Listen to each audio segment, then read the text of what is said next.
প্রাণঘাতী অভ্যাস ধূমপান। তবে যারা ধূমপানে আসক্ত তাদের জন্য ধূমপান ছাড়ার সিদ্ধান্ত নেওয়া যেমন কঠিন, তার চেয়েও কঠিন হলো সিদ্ধান্ত বাস্তবায়ন করা। তবে ধূমপায়ীরা যদি ধূমপান ছাড়ার সিদ্ধান্ত বাস্তবায়নে অটল থাকেন, তাহলে আমাদের আজকের আয়োজন আপনার জন্যই। আজ এখন থেকে ধূমপান ছাড়ার প্রতিজ্ঞা করুন। সঙ্গে থাকা সিগারেটের প্যাকেট এখনই ডাস্টবিনে ছুঁড়ে ফেলুন। একদিন ধূমপান না করে দেখুন, এরপর পার্থক্য অনুভব করার চেষ্টা করুন। এরপর 2 দিন 3 দিন ধূমপান থেকে বিরত থাকুন, তাহলে অভ্যাস গড়ে উঠবে। আপনার পরিচিত যারা ধূমপান বর্জন করেছেন তাদেরকে অনুসরণ করুন।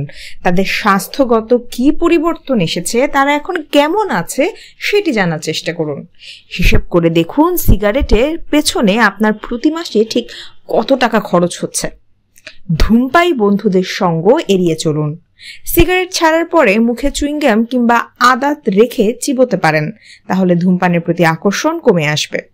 যখন আপনার ধূমপান করতে ইচ্ছে করবে তখন আপনি রাস্তায় হাঁটুন, তাহলে ধূমপানের চাহিদা কমে আসবে। যে কোনো জায়গার ধূমপান কর্নার থেকে দূরে থাকুন। ধূমপান বিরোধী এবং স্বাস্থ্য সচেতনতার বই পড়তে পারেন। নিরুপায় হলে সর্বশেষ চিকিৎসকের শরণাপন্ন হয়ে কাউন্সিলিং এর সহায়তা নিতে পারেন। সবচেয়ে বড় কথা হলো নিজের ইচ্ছে শক্তি। ধূমপানের বিরুদ্ধে নিজের ইচ্ছে শক্তিকে জাগিয়ে তুলুন।